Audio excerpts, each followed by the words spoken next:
Buenas noches. La invasión rusa de Ucrania no tiene justificación alguna, por más que diga Putin que actúa contra un país artificial, cuando su origen es anterior al de la extinta Unión Soviética que añora, ni nazi cuando lo preside un rusoparlante de origen judío, ni que es para liberar a la población cuando la masacra incluso atacando un hospital materno-infantil. Es fundamental el papel de los ciudadanos rusos frente al delirio del vil que los preside, como el de los occidentales, entendiendo que los rusos no son culpables. Miles de ellos están siendo detenidos y pierden sus empleos por oponerse al régimen y a la guerra, que blanquean, por cierto, aquí los políticos que proponen contrarrestar con diplomacia de precisión las bombas que un poderoso lanza contra niños. Hoy se cumplen 15 días de la invasión. Cuando una tragedia se prolonga, el ser humano autoprotege sus emociones, tiende a acostumbrarse y evita las imágenes del horror. Ojalá no normalicemos jamás el sufrimiento de miles, de millones de seres humanos, aún ni el de uno solo.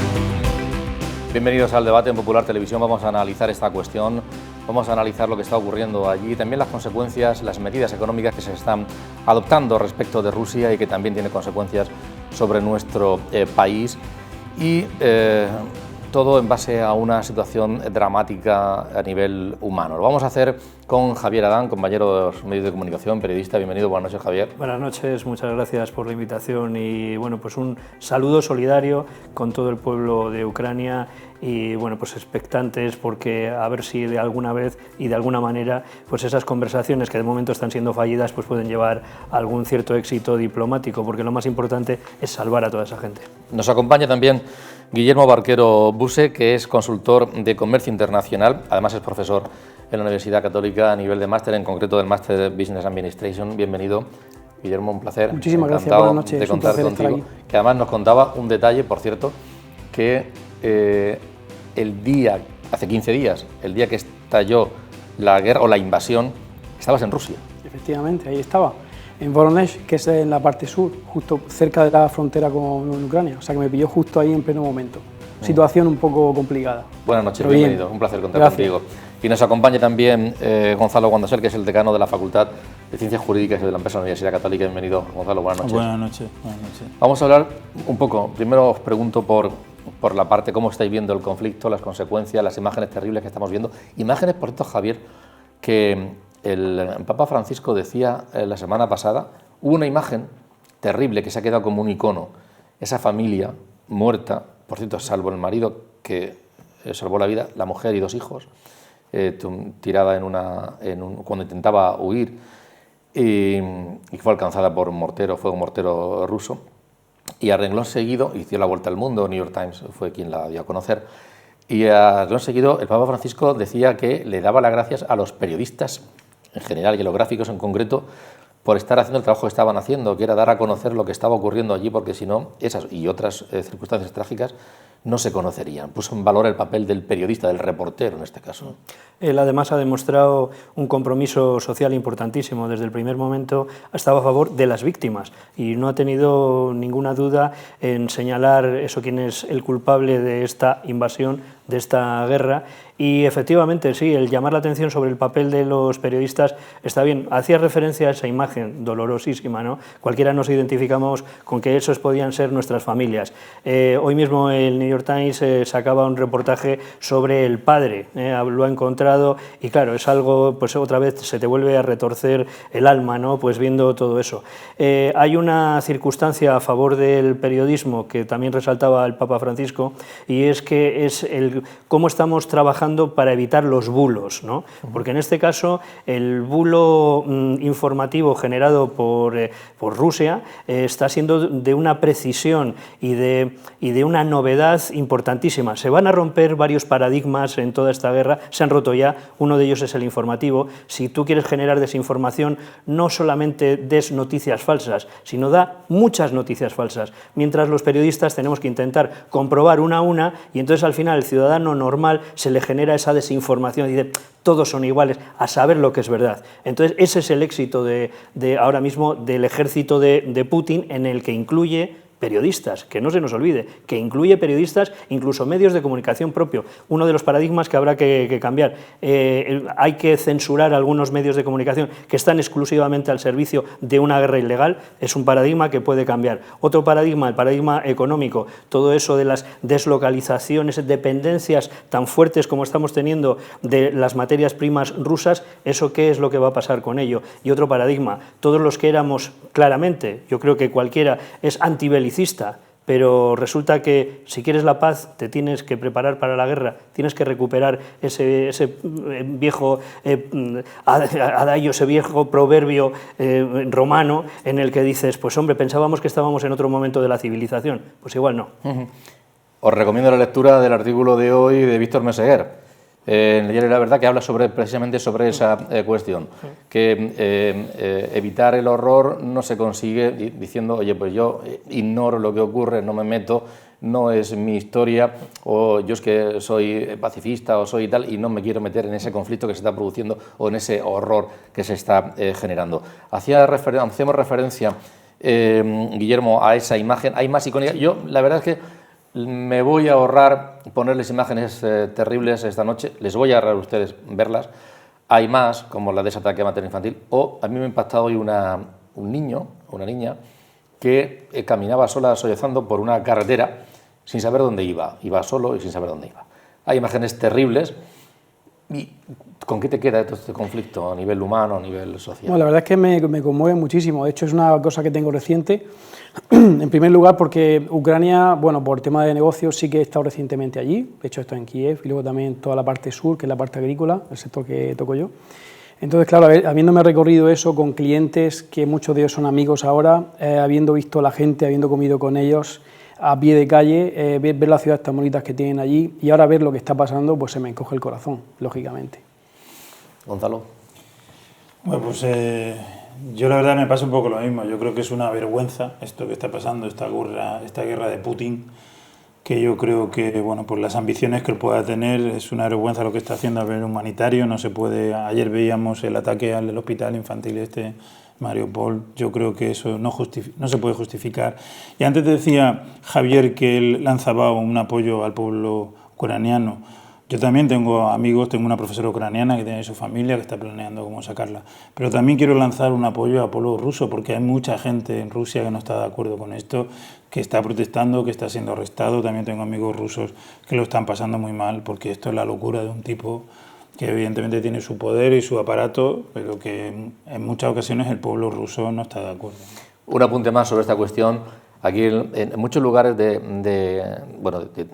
a nivel internacional, pero aquí en la región de Murcia las muestras de solidaridad son absolutas y están habiendo muchísimas iniciativas de apoyo a las personas que están sufriendo y lo están pasando mal. Y muchas de ellas conocemos sus testimonios y, por ejemplo, aquí en la Universidad Católica, pues una chica que estaba allí en Rusia, que tuvo que salir como pudo, pero también de un chico que es Erasmus. Hace un mes o 2 meses estaba en su universidad, se vino para acá y no puede volver a su universidad simplemente porque no está. Son Janina y Ilia. Estaba en el avión, en el aeropuerto más grande de Ucrania. Íbamos a despegar y 15 minutos después de que empezáramos a volar, comenzaron los bombardeos en el aeropuerto. Y ese fue el principio, lo entendí. Ya estábamos en guerra y todo el mundo debía reaccionar. Estoy muy feliz de tener a la UCAM, de que su presidente nos apoye. Hemos tenido la oportunidad de crear esta plataforma, la plataforma por la paz. Tengo muchos amigos y familiares ahí y como las cosas van difíciles ahí, ahora están llegando, intentando llegar aquí, son mujeres y niños. A mi casa, tengo aquí bastante grande casa, a mí ya van a llegar 12 personas. Pero en Kharkiv hay militares muy fuertes que están defendiendo y por eso están moviendo muy lento los ocupantes rusos. Mi familia la mitad está aquí ya y la otra va a llegar aquí, porque tienen miedo de quedarse ahí, porque la guerra ya. Son muchas las medidas económicas que se están adoptando. Me gustaría que compartierais vuestra opinión, Guillermo, sobre esas medidas económicas. Son medidas económicas, muchas, que se están adoptando por parte de Occidente respecto de Rusia. ¿Son medidas necesarias por cuestión de imagen, de reprobación de lo que está sucediendo? ¿O realmente es un arma, son dañinas contra Rusia y les está afectando y es una forma de actuar contra el país? ¿Qué quieres? Hombre, definitivamente son dañinas también contra el país, está claro. Por un lado son dañinas porque lógicamente están ejerciendo un bloqueo bastante importante y en todos los aspectos, a nivel humano, a nivel logístico, a nivel mediático, hay un bloqueo bastante concentrado y se nota presión. Luego ya también, lógicamente, hay una repercusión, el efecto rebote, que nosotros también estamos bastante afectados y vamos a estar más. Con lo cual sí creo que son unas medidas de efecto inmediato, pero lógicamente tienen que hacerse cada vez más duras para que tengan efecto, ¿no? Hablaremos después de ese efecto rebote aquí, pero allí en Rusia, ¿cómo les puede afectar, Gonzalo, bajo tu punto de vista? Estamos hablando de una batería de medidas, salida del sistema SWIFT del tema de los bancos,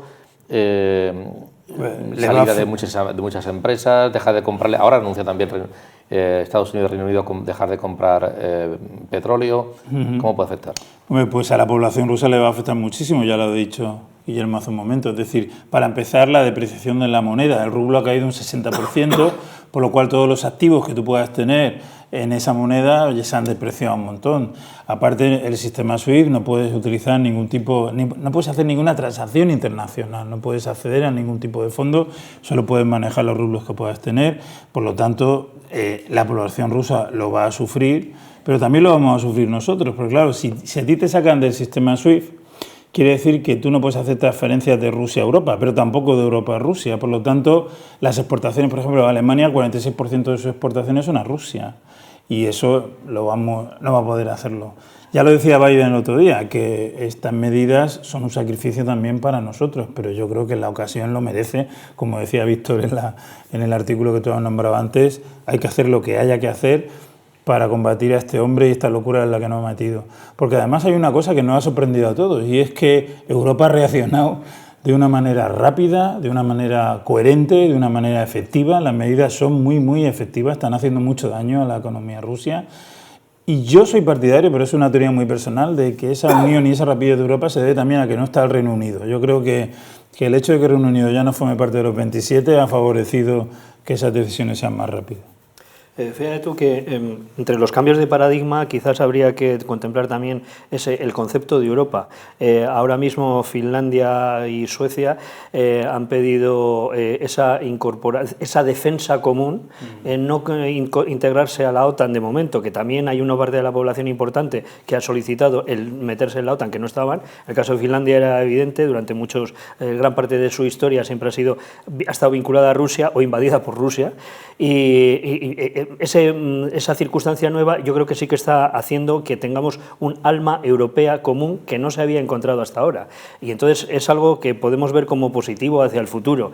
Sí que es cierto que la realidad económica de Rusia, ojo, estamos hablando de la guerra de Putin y de que el presidente de Rusia es el que está masacrando también a su población con las medidas que está tomando, por un lado por la guerra y por la reacción que estamos teniendo nosotros, pero es lógico que se tuviese que hacer algo. luego, a día de hoy hay que recordar, por si acaso alguien no se ha enterado todavía, que el Producto Interior Bruto de Rusia está entre el de España y el de Italia, por debajo de Italia, o sea, que no es aquella gran segunda potencia mundial, ni muchísimo menos. O sea, estamos hablando de esos niveles de potencia económica. Sí que la potencia militar, como sabemos, es brutal, ¿no? Pero bueno, eso que estás diciendo es muy interesante, porque es verdad, hoy lo hablaba con unas personas, todos tenemos la idea de que Rusia es una potencia tremenda, grandísima a nivel militar, a nivel político, pero no a nivel económico. La economía de Rusia es parecida a la española.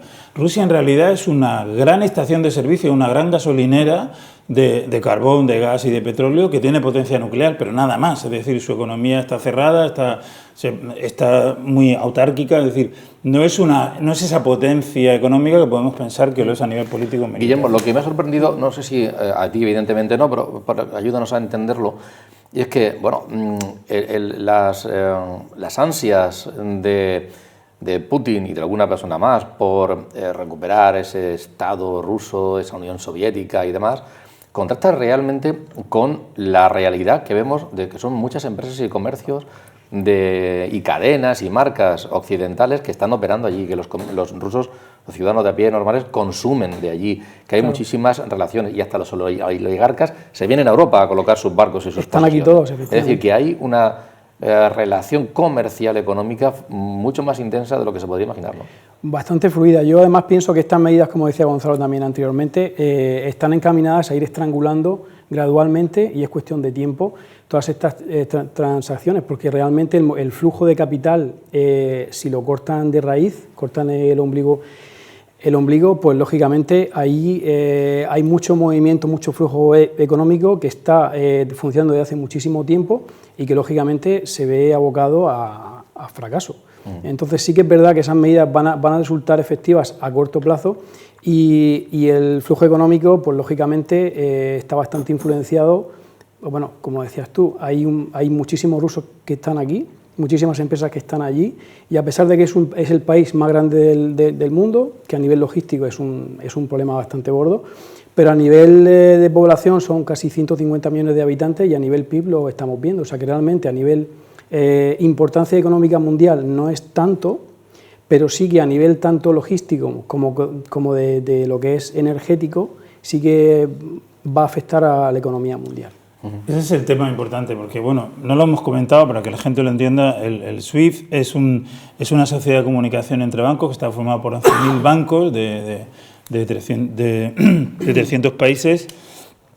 Evidentemente es un órgano independiente, ni Estados Unidos ni Europa pueden decidir quién entra o no en el SWIFT, pero sí presionan. Entonces han decidido sacar a todos los bancos rusos, salvo a 3 o 4. Y diréis, ¿por qué han dejado 3 o 4? Claro, porque esos 3 o 4 son con los cuales Europa paga la factura del gas, del petróleo que necesita, porque el 40% del gas europeo se compra en Rusia. Entonces, eso no se ha podido parar. Evidentemente, no nos podemos pegar un tiro en el pie. Ahora Putin ha reaccionado y ha dicho que va a sacar una lista, que la sacará mañana posiblemente, de los productos que va a prohibir importar de Rusia. Entonces, la gran pregunta es, ¿se va a atrever a incluir el gas, el petróleo ruso? Claro, eso sería tirarse un tiro directamente en el pie, porque son 700 millones de euros diarios que ingresa Rusia, ¿de acuerdo? Ahora, este tío, yo no sé si está asesorado económicamente o si está zumbado ya por el ansia de poder, pero si hace eso, se estaría estrangulando económicamente, por lo cual yo no creo que vaya a llegar a eso. Pero ahí está la cuestión. Sí, quizás sea un as que tiene ahí debajo de la manga, porque no puede pegarse el tiro al pie, efectivamente, porque es su talón de Aquiles, efectivamente. Es el talón de Aquiles suyo y el nuestro, porque todavía tenemos la dependencia energética, que luego lo haremos más en profundidad, supongo. Sí, Javier, seguimos comprando, hay grandes productos, ¿no? Seguimos comprando, no tanto España, no depende energéticamente tanto de Rusia, sí otros países como Alemania, pero hay una dependencia de Occidente francamente importante. Hablamos de petróleo, hablamos de gas y hablamos también del granero ruso, que nos va a afectar y mucho, ¿no? Perdón, ucraniano sobre todo. Especialmente el ucraniano, sí, efectivamente, porque esta mañana estaba repasando algunos datos de los de Ucrania con respecto a España, y es que, claro, una de las primeras sí que nos está afectando, por ejemplo, incluso aquí en la región de Murcia, o sea, en toda España, porque tanto lo que es el maíz, que es uno de los elementos claves para la alimentación de las distintas cabañas ganaderas que hay en la región de Murcia y fuera de Murcia, es que estamos hablando de, por no buscarlo ahora, es creo que está en el entorno del 80%, la dependencia que tenemos de ese grano. Entonces, eso no lo puedes cambiar de una semana para otra. No puedes mirar hacia Brasil, que podría ser otro de los grandes graneros, por lo que he estado también mirando, y dices, oye, es que de esa dependencia que tenemos, ¿cómo puede ser así? Bueno, si en lugar del grano nos ponemos a hablar del gas, es lo que todos los medios de comunicación han dicho. El 60% del gas que utiliza Alemania, la primera potencia europea, viene de Rusia. Entonces no se puede cambiar de un día a otro. Dudo yo también que efectivamente una de las medidas coercitivas que pueda poner Putin y esos asesores de los que podemos hablar, que en alguna ocasión se les ha definido como una auténtica mafia. Es decir, si entendemos que él está como uno de los jefes de la mafia y está rodeado de mafiosos, cuando esto que parece como una película, no, vamos, lo podemos estructurar, ¿no? Es decir, ¿cómo se eligieron todos esos grandes magnates que están en su propio gobierno y que son al final los grandes dueños de petroleras, de gasísticas, de todos los recursos, aluminio, de todos esos grandes recursos que tiene Rusia? Bueno, pues ha sido de una manera no democrática precisamente. En los últimos 20 años lo que hemos visto, más o menos el tiempo en el que lleva él, lo que hemos visto es que todos los opositores han acabado como en una película de espías, ¿no? Es decir, o envenenados o asesinados a tiros. Entonces ya es casualidad. Dices, esto no se parece a lo de la mafia. Pues ahora que estamos en este momento en el que estamos viendo la invasión, dice, claro, es que esta mafia es muy potente, tiene un ejército con armas nucleares. Te recuerdo que antes de ser presidente fue 40 años agente del KGB. Vamos a abrir una ventana, una conexión tenemos en directo con Pablo Blesas, el decano de la Facultad, el vicerrector de Relaciones Internacionales de la Universidad Católica. Pablo, buenas noches. Hola Antonio, buenas noches. Me gustaría estar con vosotros, con mis amigos Javier, Guillermo y Gonzalo, pero bueno, gracias por abrir esta ventana hacia mi casa. Gracias, Pablo. En efecto, Gonzalo Guandosel, Javier Adán y un compañero de máster, tanto de Gonzalo como tuyo, Guillermo, que se ha incorporado a esta mesa. Pablo, yo me gustaría que tus aportaciones fueran en el ámbito más geoestratégico, ¿no? Uno de ellas, por ejemplo, ¿por qué Putin no arrasa directamente? ¿Tiene ejército para hacerlo? Determinadas ciudades si se ha terminado, termina la guerra antes, es decir, una dosis de crueldad mayor de la que está haciendo, pero ¿por qué no lo hace? ¿O meten más dotación militar? Bueno, quizá una de las preguntas que más se hacen los expertos militares es por qué Putin no utiliza de manera decisiva, estratégica, su fuerza aérea. Es verdad que al principio de la guerra, Putin tanteó una guerra sin muchas víctimas, sin muchas bajas y sin alienarse a la población. Hemos visto que ese modelo de guerra rápida ha encallado. Y ahora la pregunta es no tanto por qué no está utilizando la artillería, que la está utilizando para devastar las ciudades. Hemos visto las columnas de tanques, hemos visto las salvas de misiles y hemos visto el uso de cohetes. Pero ¿por qué no la aviación, donde Rusia tiene una superioridad manifiesta? Rusia tiene 800 cazas frente a quizá 40 o 50 de Ucrania. Tiene 400 helicópteros de asalto, mientras que Ucrania quizá tiene del orden de 40 y tiene 250 bombarderos. Quizá Ucrania no alcanza los 40. Es decir, que quizá Rusia tiene una fuerza aérea de unas 1.500 aeronaves frente a las 150 que pudiese tener Ucrania. Entonces, ¿por qué no utiliza la fuerza aérea de manera decisiva? Quizá la respuesta a esa pregunta que se hace Occidente y se hacen los servicios de inteligencia estribe en que el inicio de la guerra, en los inicios de guerra modernos, lo primero que hace una potencia como Rusia o como hizo América en Irak es tratar de controlar los cielos.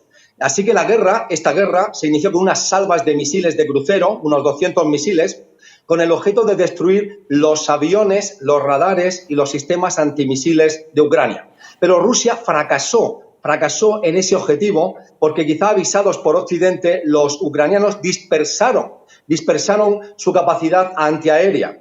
Y por eso hoy en día Rusia no tiene una supremacía completa sobre los cielos. Y lo que hemos visto, Antonio, si uno sigue las comunicaciones, por ejemplo, del Ministerio de Defensa ucraniano, es la caída, el bombardeo de aviones y de helicópteros rusos. Ellos dicen, los ucranianos, que han destruido 40 aviones y unos 50 helicópteros. Eso no está claro, pero sí está claro que al menos 20 aviones y del orden de 25 helicópteros, si uno sigue las redes sociales y ve las imágenes, sí han sido destruidos. ¿Y cómo los destruyen los ucranianos? Los ucranianos tienen unos sistemas de misiles tierra-aire que se llaman BAK, que son conocidos porque, por ejemplo, en 2015 derribaron un avión de pasajeros holandés sobre los cielos de Ucrania, donde murieron 300 civiles, y estos sistemas de misiles tierra-aire están siendo efectivos para mantener coartado el uso de los aviones por parte de Putin. Así como está ocurriendo otra dinámica, puesto que volando alto estos aviones pueden ser alcanzados por estos sistemas de misiles.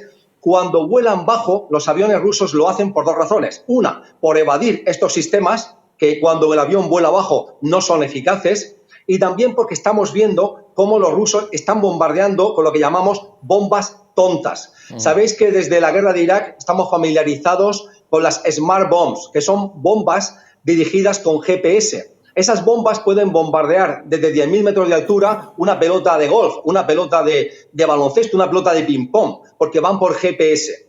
Pero las bombas que está utilizando la Fuerza Aérea Rusa son bombas tontas, es decir, son bombas menos precisas y por tanto deben de volar más bajo los aviones. Pero cuando vuelan más bajo se están haciendo víctimas de otro tipo de misil portable que se lanza desde el hombro, los célebres Stinger, que además Alemania y Occidente han provisto a Rusia de miles y miles de estos misiles portables. Por tanto, de momento, lo que vemos es que Rusia empezó con una guerra humanitaria con pocas víctimas, la ha escalado, pero la ha escalado usando la artillería, pero no usando todavía su masiva fuerza aérea, en la que obviamente Ucrania no tendría nada que hacer frente a esa masiva invasión de aviones en el cielo de Ucrania. Pablo, la opinión pública rusa. La verdad es que es complicado frente a una persona que dirige el país de esa forma mostrar su oposición, su rechazo, y aún así creo que los datos de ayer o de hoy es que más de 15.000 rusos han sido detenidos por protestar. Se juegan el puesto de trabajo, se juegan muchas cosas. ¿Controla a la opinión pública? Utiliza los medios de comunicación, claro está, pero ¿está controlando a la opinión pública o no tanto como quisiera? Mira, Antonio, sabemos que todos los regímenes que usan la violencia externa, la agresión, antes usan la represión interna. Y en el caso del régimen de Putin, lo que hemos visto durante la guerra es un régimen que ha pasado de ser una autocracia con una imagen de democracia laxa a ser una auténtica dictadura. Y lo que hemos visto es un silenciamiento masivo de todos los medios en Rusia que son independientes. Nosotros en la Facultad de Comunicación estamos rastreando los medios que se están cerrando en Rusia y que son los medios no oficiales. Por ejemplo, hemos visto cerrar a la más importante televisión alternativa a los medios oficiales, que se llamaba TV Rain. Hemos visto cerrar también a la más importante radio independiente, que era Eco Moscovie. Hemos visto cerrar al más importante medio, magazine online, que era Mediazona. Hemos visto irse a la BBC y hemos visto también cerrar su servicio a Twitter y también a Facebook. Solo se mantiene como el único medio independiente dentro de Rusia Novaya Gazeta, que es un periódico muy conocido. Pero incluso Novaya Gazeta, Antonio, esto es muy interesante para nosotros, ha escrito un editorial diciéndole a los rusos que la información que van a dar a partir de ahora no es veraz ni fidedigna, porque sabes que el día 4 de marzo Putin aprobó una ley por la que cualquier medio o persona que se separen del relato que ofrecen los medios oficiales y el Kremlin puede sufrir una pena de cárcel de hasta 15 años. Y eso evidentemente ha significado coartar cualquier voz disidente o cualquier voz independiente dentro de Rusia. Y por el otro lado, como tú dices, vemos lo que es una represión en las calles. Una represión que ha llevado a que haya encarcelados, presos, multados, torturados a veces, más de 15.000 jóvenes que hemos visto manifestarse en Rusia. Pero también lo que vemos, o no vemos, pero está pasando, es una emigración masiva de los jóvenes que forman parte de la inteligencia rusa, de la gente más formada en Rusia. Mirad, incluso antes de la guerra, Antonio, preguntados los jóvenes rusos de entre 18 y 24 años acerca de su futuro, un 43% decían querer emigrar. Pues hoy en día eso se ha aumentado a niveles estratosféricos y solo a Georgia, esa pequeña república cercana a Rusia, ya han emigrado más de 30.000 jóvenes. Rusia se está despoblando de los jóvenes y se está despoblando del talento, como lo está haciendo de todas las empresas multinacionales que conocemos, de McDonald's a IKEA. Por lo cual, represión y silenciamiento de los medios y represión en las calles a los jóvenes, que tiene como consecuencia un éxodo masivo de la gente más capaz que hay en Rusia. Pablo, un placer contar contigo con ese análisis fantástico que nos acabas de hacer. Continuamos en la mesa en la que te invitamos la próxima semana a estar con nosotros. ¿Te parece? Que tengáis una buena tarde, os sigo por televisión. Un fuerte abrazo. Un abrazo, buenas noches, Pablo. Ahondando en el tema militar, que no es mi tema, evidentemente, pero que ayer, escuchando la CNN, escuché a un general americano que hablaba sobre por qué esta guerra se está ralentizando tanto, por qué está costando tanto a Putin, ¿no? Y decía que un elemento fundamental es la moral de las tropas. Y entonces él hablaba que los soldados rusos, muchos de ellos tienen familia en Ucrania, amigos en Ucrania, lazos con Ucrania, entonces están como obedeciendo órdenes, pero por otro lado les frena. Mientras que los soldados ucranianos están luchando por su independencia, como nosotros hicimos en 1814. Entonces están desbocados y desfanados. Entonces hay una diferencia en la moral entre ambas tropas importante. Eso es cierto. Porque yo en este caso personalmente conozco también y tengo amigos como tú y clientes y tal, y estando ahí hace 2 semanas cuando justo explotó el conflicto, hablando con la gente a pie de calle, con los pocos que hablan inglés, por supuesto, pues sí que me decían, estaban un poco indignados porque decían, es que no sé por qué pasa esto, no sé qué sucede. El motivo principal, yo tengo origen, mis familias y la de mi novio o novia tienen origen ucraniano, aunque estamos a 200 kilómetros, y realmente tenemos familia ahí, tenemos amigos, tenemos vínculos culturales bastante importantes, y no se sentían identificados ni sabían el porqué, ¿no? Yo creo que ahí el pueblo ruso está bastante dividido, y por otro lado también está muy indignado porque el juicio mundial, lógicamente, está sobre ellos. Brutal. Y muchos dicen, bueno, no tenemos la culpa de tener este tipo de dirigentes y estas decisiones geopolíticas, ¿no?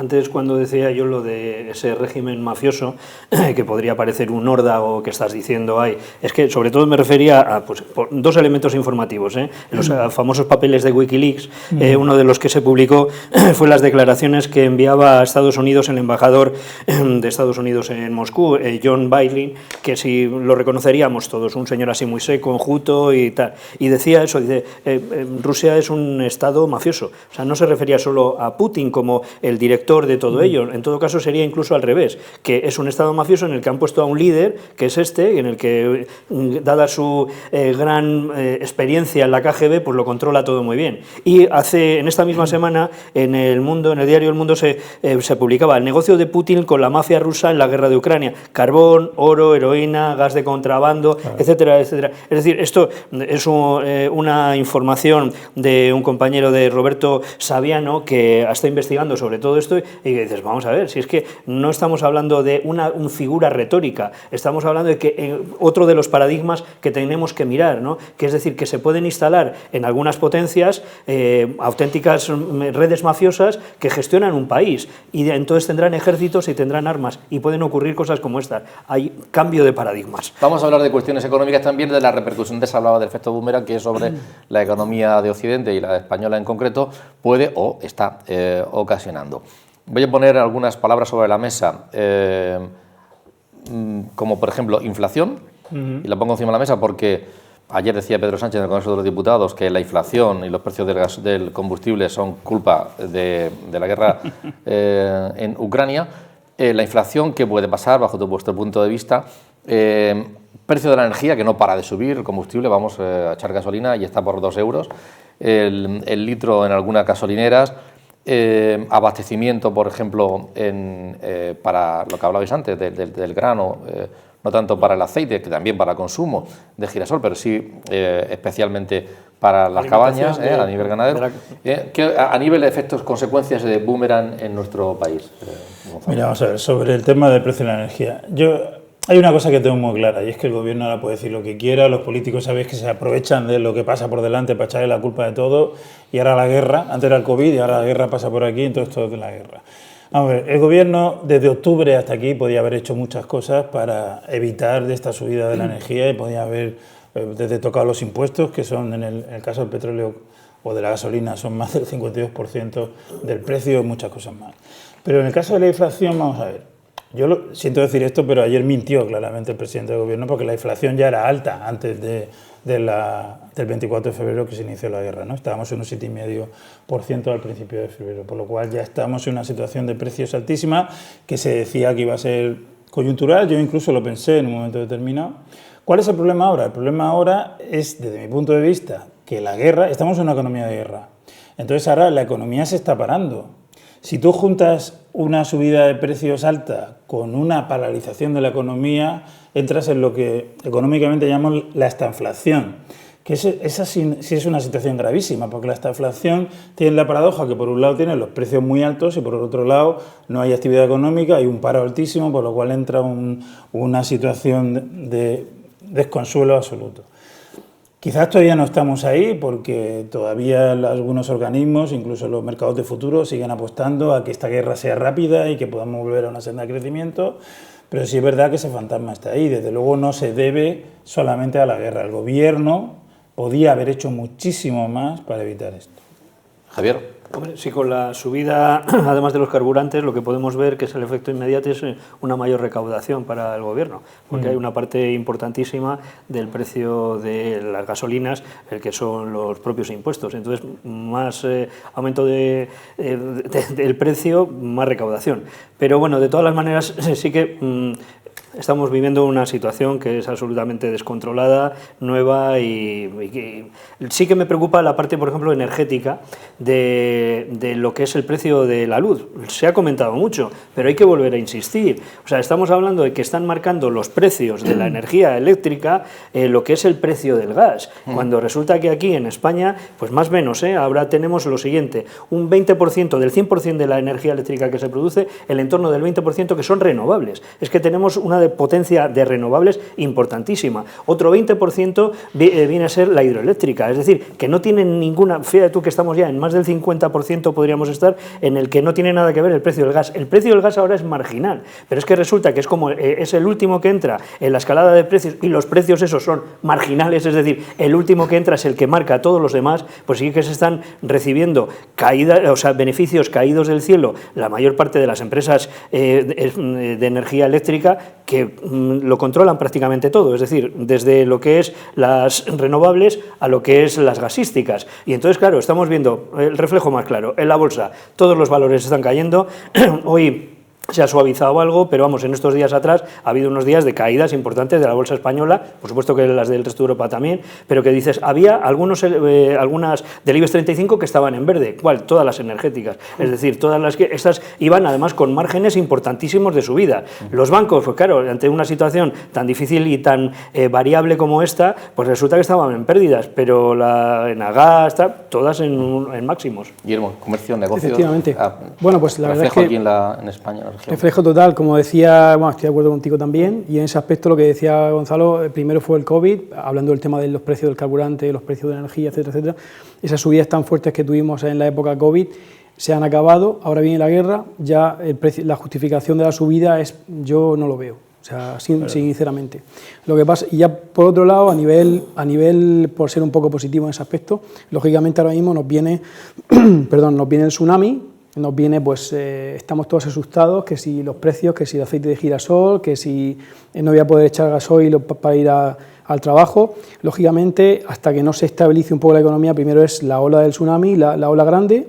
Cuando ya los suministros empiezan a establecerse, a asentarse un poquito, ya se empiezan a ver exactamente de dónde se compra el petróleo, de dónde se compran las fuentes de energía, cómo se estabiliza todo y cuánto dura esto, pues lógicamente las cosas tendrán a bajar un poquito más. De todas maneras, dentro de las pocas efectos positivos que puede tener esta guerra, que es esa construcción europea que hemos dicho que parece que ha acelerado, Europa está tomando medidas que son muy importantes a nivel energético, que van a tener una repercusión a muy largo plazo. Por un lado, ha decidido que el año que viene va a reducir en 2/3 la dependencia del gas ruso, y para empezar, por ejemplo, el gasoducto que quedaba por terminar de Francia, que quedaban 50 kilómetros, se va a terminar ya, de hecho se va a hacer. Por otro lado, ha decidido por fin no quitar el gas de la fijación del precio, que eso no es posible, pero va a topar el precio del gas, va a poner un tope. Que eso ya lo tenía España, no sé si acordáis que España tenía un tope de 180 euros y Europa le obligó a quitarlo. en agosto del año pasado. Ahora parece que se va a poner, por lo más cual inmediata, se evitará que cada eso. país juegue con ese movimiento, pero efectivamente se va a topar. Y la tercera gran medida es que quieren la independencia absoluta energética de Rusia para el 2030. Yo creo que son 3 medidas importantísimas que van a afectar a la construcción europea. Estamos hablando de energía, de combustible. Hay empresas a las que le está afectando mucho, ahora os pediré vuestra opinión, aquellas que tienen una gran dependencia de estas materias primas, bueno, de determinadas materias primas y también de la propia energía. En Castellón creo que alguna importante ha cerrado, ha anunciado un cierre temporal, en siderurgia en País Vasco exactamente igual, pero luego también se puede ir uno al pequeño autónomo que tiene que estar pues utilizando el coche para echando combustible o pagando una energía, una luz que para determinados aparatos que tiene en su comercio que está siendo prohibitivo si no suben los precios. Si suben los precios empezamos con esa lucha de la inflación. Pero para ver qué está pasando y por qué ocurre lo de la subida permanente de los precios de la gasolina, hemos acudido, le hemos pedido opinión para este programa a José Baños, es el presidente de la Asociación de Estaciones de Servicio de la región de Murcia. Es una cuestión geopolítica, principalmente por el tema de la situación de Ucrania y la situación geopolítica de los productos petrolíferos a nivel mundial, y lo estamos sufriendo por estas últimas semanas más que nunca, con un incremento del crudo de más del 47%, que es este último mes, estas últimas semanas. Es impresionante porque estamos ahora sufriendo una subida de 10 céntimos y de 15 céntimos, 9 céntimos diariamente. De hecho, ayer de hoy han pasado más de 20 céntimos. Y tampoco se está repercutiendo, que solo tiene que saber la opinión pública, el precio directamente en el surtidor, en el PVP del monolito. ¿Por qué situación? Porque intentamos un poco frenar un poco la coyuntura de lo que está ocurriendo y lo estamos asumiendo nosotros con nuestros márgenes. Bueno, quiero aprovechar también para comentaros que nosotros hemos solicitado a nivel nacional a la ministra Montoro que por favor que nos bajara el impuesto impositivo de los hidrocarburos al 10%, igual que la electricidad, dada la situación que nos encontramos en el sector, y luego pues que es un impuesto totalmente nefasto para el sector y muy perjudicial para el consumidor, porque está imputando en doble partida con el IVA los impuestos de hidrocarburos, de los impuestos especiales de hidrocarburos. Entonces esa solicitud se hizo, lo digo a raíz de las comunicaciones de que van a subir los impuestos de hidrocarburos ahora mismo, de la ministra del día 3, y aprovecho la ocasión para decir que nosotros pues le hemos solicitado que por favor que bajara al 10% y sería un alivio muy importante para la inflación. Ojalá lo supiéramos, ojalá lo supiéramos. Lo que sí sabemos es que se está disparando el precio del crudo, estamos sobre los $140 actualmente, no lo puedo decir ahora mismo hoy en día porque no lo he visto hoy, pero el incremento pues seguramente irá a más. El cambio de usuario es que hay una bajada de consumo esta última semana de casi un 12% a un 15%. Hay datos interesantes, lo que acaba de comentar, el tema de los impuestos, el tema de sectores afectados, el bajada de consumo, el tema de los... Hay varios apuntes que me gustaría que comentarais. Es interesante, la verdad es que bueno, lo ha escrito bastante bien. Yo tomé medidas ya ayer, desempolvé la bicicleta, le pasé un trapo y el primer día que fui al supermercado con mi bicicleta, cosa que creo que es un acto bastante claro, ¿no? Ahí sí que vamos a ver, esto de todas formas, la situación que llevamos ahora es insostenible, pero de aquí para atrás, si analizamos los últimos 2 años, tema COVID, por ejemplo, nos hemos visto afectados, ha subido el acero, un 40%, ha subido el plástico, o sea, las materias primas potentes y fuertes que mueven todo, realmente han subido una cantidad bastante fuerte.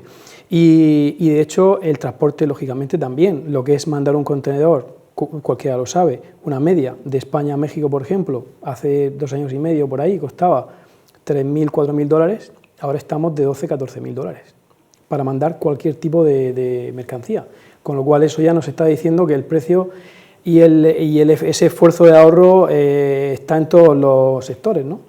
Tú eres consultor de comercio internacional.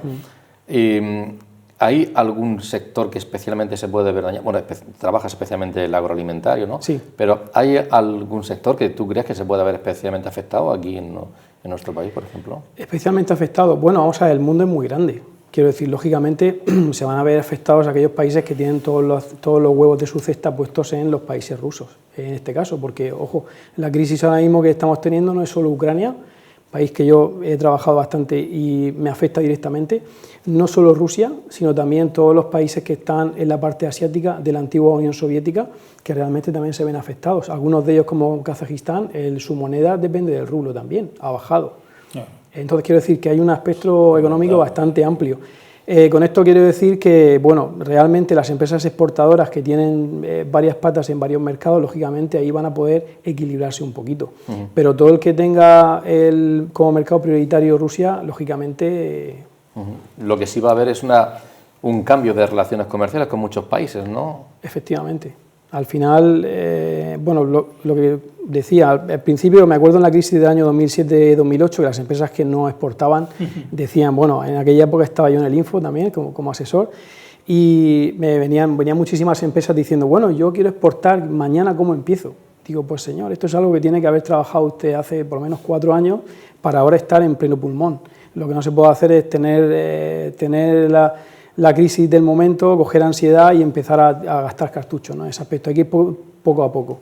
Ahí en ese aspecto pues creo que las empresas exportadoras fuertes que pueden tener un músculo puesto en Rusia, lógicamente lo tienen puesto en otros sitios, con lo cual van a sufrir pero se pueden equilibrar. Javier. No, hay un sector en la región de Murcia que va a sufrir bastante seguramente con la subida del precio de la gasolina, del gasoil, que nosotros aquí dependemos de la logística, claro. Todo lo que producimos tiene que salir hacia Europa. Por suerte la venta sí que está asegurada, pero el incremento de costes también. O sea, estamos hablando de unas subidas de los gasóleos del entorno de, se habla desde el 15, 20, 30, 40%, pues todo eso de alguna manera al final has de repercutirlo. Yo que estoy en contacto con algunas empresas de estas de logística profesionalmente, en el que dices, oye, espérate un momento, que es que enviar todos los días camiones para Alemania, resulta que hay que llenar el depósito aquí y eso es algo inmediato para lo que va adentro, ¿no? Que viene a ser como lo de los contenedores. El caso de los contenedores fue por toda la crisis de la COVID, que se quedaron pues todos, la mitad de ellos del mundo en China y en Estados Unidos. Y resulta que eso, contratar ahora, pues difícil. Bueno, pues esa misma necesidad que tenemos aquí es lo que se produce es en el gasto del mantenimiento del gasóleo para poder lanzar los camiones para allá. Eso en la región de Murcia, una cuestión muy directa. En el resto de España también va a afectar, luego nos repercutirán a nosotros, el automóvil. El automóvil es un gran consumidor de energía y de hecho estaban en algunas factorías pensando el que iban a reducir la producción, o sea, no ya por el problema anterior de la falta de semiconductores, sino que en este caso por las grandes, pues son grandes consumidores de electricidad. Y por supuesto otros dos elementos claves, uno las siderurgias de todo el norte de España, que es donde más hay, y son grandísimos consumidores. Mittal en Vizcaya había reducido algunos de los turnos ya y algunos habían entrado en mantenimiento para decir a ver si nos damos tiempo. Y por último, el aluminio, que es el que sí que normalmente más consume energía, que sí que, claro, se van a ver disparatados los precios del aluminio. Y en España producimos aluminio. Hemos tenido ya el efecto de un cierre anunciado en Galicia y 700 personas a la calle. Esto fue antes de esta situación. Ya veremos a ver lo que ocurre con el resto de las factorías. Es una consecuencia, sin duda alguna, de la guerra que se está produciendo. En cualquier caso, y entiéndame, es la menor, porque la mayor la están sufriendo allí quienes están sufriendo a personas familiares directamente, muertos, mutilados, etcétera, etcétera. Es una consecuencia de la guerra iniciada por Putin y de las medidas económicas, de la repercusión de las que se adoptan sobre ese conflicto, como decía Gonzalo, imprescindible adoptar medidas económicas. Otra cosa es que desde cada país se sepa gestionar lo mejor posible esas circunstancias, saber cómo hacerlo. Y no sé, uno no está muy esperanzado cuando ve que, por ejemplo, aquí en nuestro país, pues la oposición, por ejemplo, está ahí a caballo porque está cambiando los líderes y está replanteándose, y el gobierno, pues digamos, la parte socialista ayer no reconocía, si no reconoces los errores que cometes, pues difícilmente tu oposición se entiende contigo, porque dice, bueno, no tenemos nada que hablar, ¿no? Si tienes que reconocer errores, cambios y para adaptarte. O la otra parte del gobierno, que lo que plantea es que no sé si siquiera es la misma, lo de la subida de los impuestos y demás, ¿a dónde va a parar? Entonces, Gonzalo, ¿qué receta se puede plantear? El gobierno ha planteado un pacto de rentas, que no sé si quiere ser algo parecido a los pactos de la Moncloa en su momento. Mira, Lo primero que tendría que hacer el gobierno es coger los presupuestos estos que ha hecho y tirarlos a la basura, porque primero está planteado con inflación baja y segundo tiene un crecimiento económico, por lo tanto eso es lo primero que tendría que hacer. ¿Tendría que replantear los presupuestos? Sí, totalmente, vamos, es que no sirven para nada, son papel mojado los que tiene aprobados, eso es lo primero. Por lo tanto se tiene que plantear el gasto público y un montón de cosas más. Lo segundo que ya he dicho antes, que me enfada bastante, es que el gobierno podía haber hecho mucho más de lo que ha hecho para el tema energético, por lo cual solo nos queda, pues como decía ayer Borrell, que la gente le ha criticado, pero en el fondo tiene razón, es decir, tenemos que ser maduros, tenemos que atenuar el gasto y tenemos que controlarlo. Yo mismo me vengo cada día de Cartagena, no te voy a contar lo que se me ha duplicado a mí el gasto de la gasolina de venir cada día a Cartagena. Y sobre lo que has dicho de los pactos de rentas y tal, que muchos emulan o dicen que pueden ser los pactos de la Moncloa y todo eso, ¿no? Cuidado, a mí me da pánico eso porque, cuidado que no se utilice eso como una excusa para intervenir la economía. A mí eso me da un poquito de pánico, porque además, lo más importante, que es lo que quieren hacer, que es influir en los salarios, no van a poder influir. Entonces, estamos una vez más, y es una opinión muy personal, en una medida que económicamente no funciona, y está demostrado, pero políticamente sí funciona. Es decir, al gobierno le queda muy bonito decir que va a hacer un pacto de rentas cuando todos sabemos que eso no va a funcionar, pero políticamente sí vende. Esa es mi opinión, ¿eh? Vamos a conocer ahora el análisis que nos hacen. Hemos requerido la opinión de expertos de Tresis. Tresis es una compañía líder en asesoramiento independiente de banca privada. Lo vamos a hacer de la mano de Silvia García Castaño. Ella es la directora general de inversiones y productos de Tresis. Silvia, buenas noches. La primera pregunta es una valoración acerca de cuáles crees que pueden ser las consecuencias sobre la economía rusa, sobre la sociedad rusa, de esas circunstancias económicas. Bueno, la respuesta a la invasión bélica ha sido muy fuerte por parte de la comunidad internacional. Como sabemos, pues hay sanciones para utilización de lo que es el sistema SWIFT, que impide a los bancos, a unos bancos rusos, el poder realizar transacciones y pagos a través de este sistema y complica mucho la situación, unido a la no posibilidad de utilizar las reservas del Banco Central que están fuera de lo que es el rublo. Esto dificulta de alguna manera la financiación, puesto aunque Rusia es un país poco endeudado y su deuda sobre PIB no supera el 18%, la posibilidad de encontrar financiación internacional, es complicado. En este contexto, el rublo ha caído un 70%, los ahorros de las familias se convierten directamente en esta divisa y el impacto principal va a ser una caída del PIB de forma significativa, a la vez que lo que estamos viendo es un incremento de los precios importantes y para atajar esta devaluación de la divisa, lo que estamos viendo son subidas de tipos de interés muy fuertes. Eso significa que los tipos de interés en Rusia han subido hasta el 20% y eso significa que podrían seguir subiendo, por lo tanto, el daño en cuanto al poder adquisitivo de las familias realmente va a ser importante y el país estimamos que va a tener una contracción de su PIB muy fuerte, igual que va a tener la economía ucraniana. Nos venimos ahora a España. Silvia, ayúdanos a entender las consecuencias que puede haber para la economía española.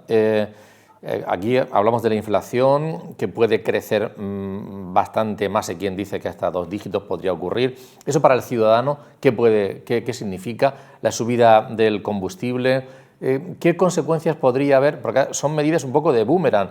El efecto es de esas medidas sobre la economía rusa, pero también nos afecta a nosotros el gas, combustible. Danos algún apunte sobre nuestra economía. Estamos asistiendo a unas subidas muy fuertes de algunos precios de las materias primas. Por citar algunos, el crudo ha subido un 54% en lo que va de año, que estamos hablando de prácticamente 2 meses, y el gas del orden del 30 y pico %, pero tenemos algunos otros materiales, como puede ser el níquel, que ha subido un 130%. Y eso de alguna manera lo vamos a sufrir todos, en mayor medida unos y en menor medida otros, pero verdaderamente es un efecto que se traslada, y no solamente a través de los precios, lógicamente, de la energía y del combustible, sino de estas materias industriales de alguna manera, porque Rusia es productor de otro tipo de minerales o incluso de algún componente alimentario como puede ser el trigo, y estamos hablando de que en el caso de Ucrania posee la mayor extensión de Europa en cuanto a cultivo, zona de cultivo. Por tanto, la traslación en precios la llevamos a través del precio de la energía y a través del precio de los alimentos, donde bueno, pues lo vamos a empezar a ver o lo estamos ya viendo en la cesta de la compra. ¿Cuáles son los efectos en la economía desde nuestro punto de vista, desde el punto de vista de Tresis? Lógicamente, y dependiendo un poco de la resolución, si es una resolución rápida, pues este efecto será menor. Para ver este impacto en menor crecimiento tendríamos que estar durante un tiempo a estos niveles de precios, pero lo que sí que pensamos es que vamos a ver revisiones a la baja en líneas generales de los PIBs, empezando por la zona euro. Y por otro lado sí que vamos a estar en un contexto de precios, pero también tiene otras consecuencias y connotaciones. Estábamos en un momento donde estábamos esperando subidas de tipos de interés por parte de los bancos centrales que se enfrentan a un dilema, porque por un lado vamos a tener precios más altos, pero por otro lado vamos a tener bueno, pues una sensación de, bueno, unos datos menores en cuanto a crecimiento y probablemente no veamos esas subidas de tipos como estábamos pensando en inicio de año.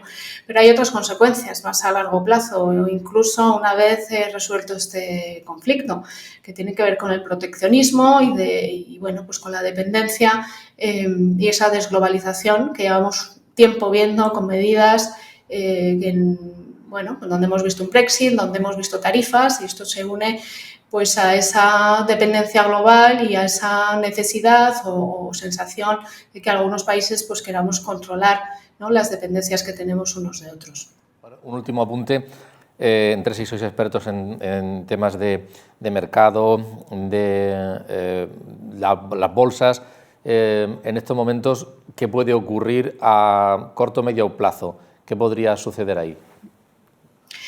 Bueno, como decía, todo va a depender mucho de cómo se resuelve esta situación. Estamos asistiendo a mucha volatilidad, los precios intradía están fluctuando mucho. En el momento que se atisba, bueno, pues que hay una potencial resolución, la renta variable bueno, recupera de forma importante. Lo que sí que pensamos es que es un momento de mantener la calma. Está claro que al final veremos con qué consecuencias, pero las guerras pasan y con un objetivo a largo plazo lo que sí que pensamos es que hay que estar en un momento donde las carteras de inversión tengan ciertas protecciones.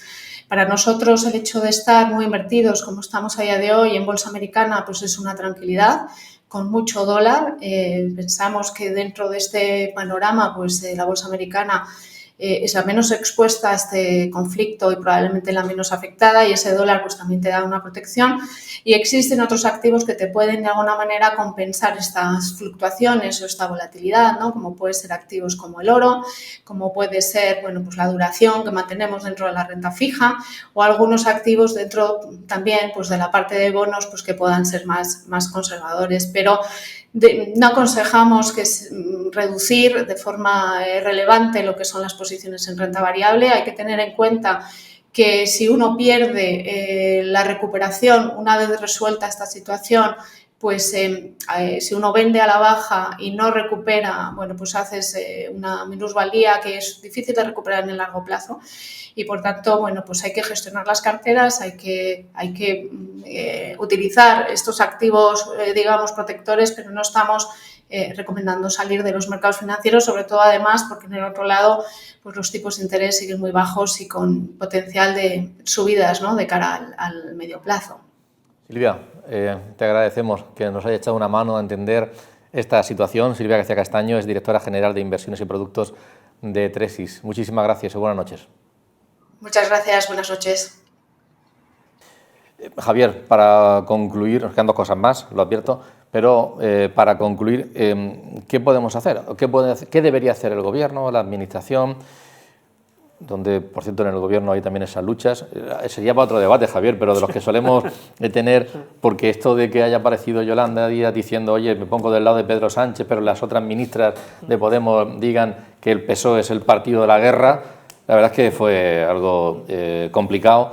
Y todo eso, pues reorganizarlo y después aprietan las filas y seguir para adelante a ver de qué manera. Yo creo que Borrell es una de las voces del Partido Socialista más acreditadas, más creíbles y más sensatas en Bruselas, que las está lanzando sin duda alguna.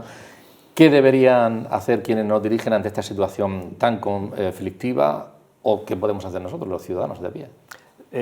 Por parte de ellos, lo que les pediríamos es seguramente que prudencia, pero a su vez fuerza y solidaridad con quienes están sufriendo la invasión, y que no se puede entrar en esos juegos en los que un día digo que voy a enviar cascos defensivos y otro día digo que voy a enviar armas ofensivas. Es decir, la postura común de Europa yo creo que tiene que ser ante algo que puede significar, y lo voy a decir como se ha dicho, pero que es verdad, hay un riesgo de incluso tercera guerra mundial. No es ninguna broma, y esto no es frente a un sátrapa como es Putin que se pueda decir, bueno, ya veremos a ver luego en una mesa de negociación. Las mesas de negociación fueron todas antes, y resulta que luego decidió invadir un país y bueno, hemos visto... O lo había decidido antes, incluso. Sí, esto evidentemente eso no es de un día para otro, y todos esos movimientos de tropa e incluso esa estrategia mafiosa. En cuanto a los ciudadanos, pues hemos dado algunas pistas o nos las han dado. Es decir, todo aquello que podamos hacer para reducir el gasto común, corriente de energía y demás, beneficiará no solamente a nosotros, sino al país, y beneficiará a Europa, y tenemos que ir por esa línea, ser conscientes. O sea, no estamos en una situación normal, estamos en una situación de incertidumbre nacional, de incertidumbre internacional, y que no sabemos a futuro lo que podemos necesitar. Hay que estar tranquilos, pero a su vez hay que ser muy responsables. Guillermo, por cierto, también estábamos hablando hace unas semanas tan solo de que los fondos Next Generation tendrían que servir para reactivar la economía y que eran fundamentales, y no sé hasta qué punto puede quedar reabsorbidos con toda esta situación o tener que dedicarse a unos fines replantearse los fines a los que se habían señalado anteriormente. Tu apunte. Bueno, realmente habrá que tomar medidas, hay medidas que no se han puesto en marcha, habrá que tomar más medidas todavía. Lógicamente, esta situación económica hay que actuar. Lo malo es que muchas veces el gobierno, o casi siempre el gobierno, reacciona tarde y mal, muchas veces fijándose en otras economías y otros países, lo que están haciendo para hacerlo aquí también, pero espero que en este caso sea pues una reacción rápida de medidas económicas. Y a nivel empresarial, sí que es importante, yo lo que diría aquí al empresario, lógicamente, que tenga paciencia, que no entre en pánico, y sobre todo que a nivel geoestratégico que cambie el foco de su empresa, que diga, oye, mira, igual que se cierran fronteras aquí, se abren por allí. Oye, porque oportunidades de mercado, oportunidades de negocio hay siempre y están. Solo hay que rascar un poquito, investigar y sobre todo tener la mente abierta. Bueno, pues yo a nivel de todos creo que ayuda humanitaria, lo que sea necesario. Todos tenemos amigos, conocidos ucranianos, aquí en la universidad hay muchos, yo tengo una profesora, o sea, ayuda humanitaria a todos los niveles. A nivel de gobierno, que actúe de una vez, que actúe de verdad en esta crisis que tenemos y en estos problemas, sobre todo lo que toca decir los Next Generation. Es verdad que algunos ya no se pueden hacer porque han subido mucho las materias primas o la propia energía, a lo mejor hay que reconducirlo más hacia el sector energético, no lo sé, para evitar en el futuro estos problemas. Y a nivel de nosotros, yo diría primero tranquilidad y luego los que seamos creyentes rezar, los que no que lo deseen, que el gobierno actúe y que por otro lado pues esto se acabe. Yo solo veo dos soluciones, o una solución diplomática que llegue a un acuerdo, o bien que haya un golpe de salón y quiten al Putin de en medio. No veo otra solución. Igual China termina jugando un papel y decir, oye, mira, hasta aquí hemos llegado.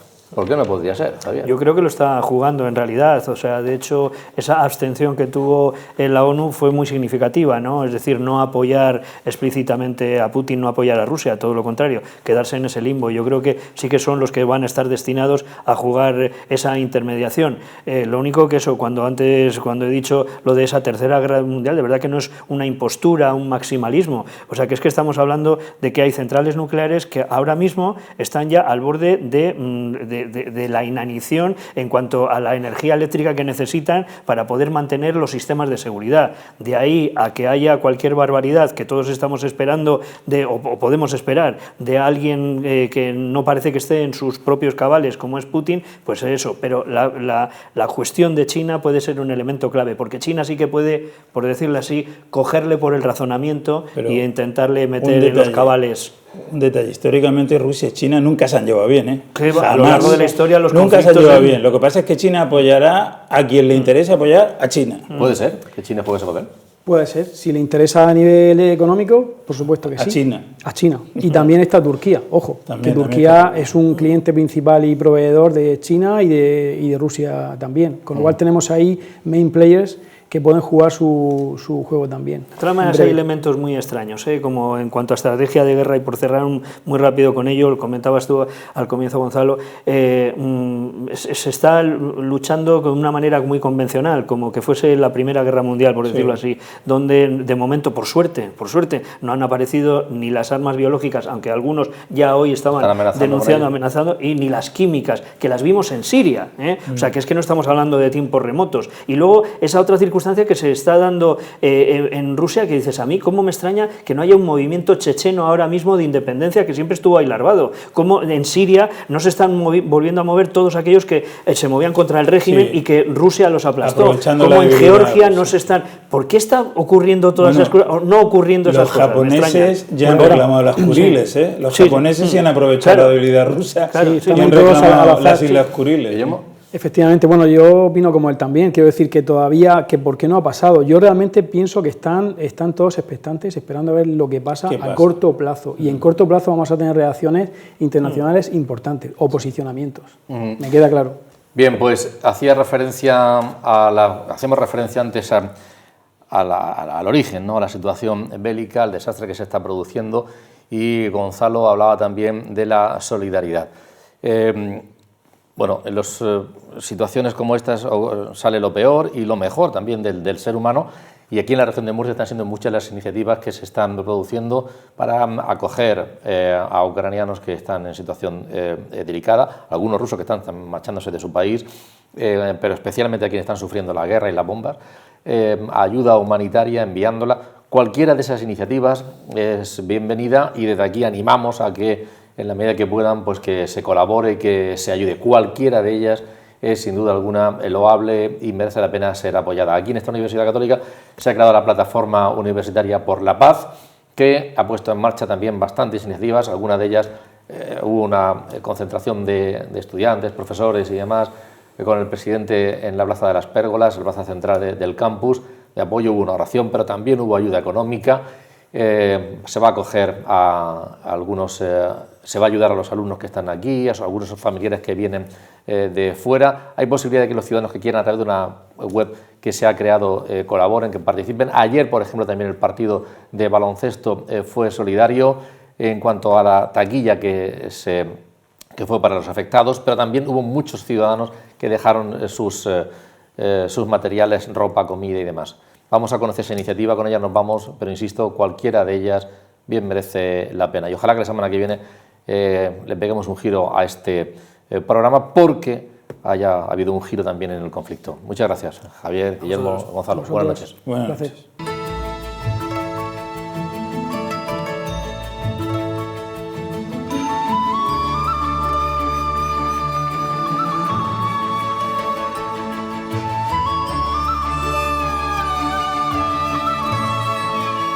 Ahora vamos a intentar desde la universidad acoger a todos los alumnos internacionales. Aquí hay de Ucrania, hay de Rusia, y buscando la paz, la concordia, el amor, el perdón, la reconciliación, y deseando que verdaderamente se resuelva este tema lo antes posible, por el bien de la humanidad, por el bien de todos.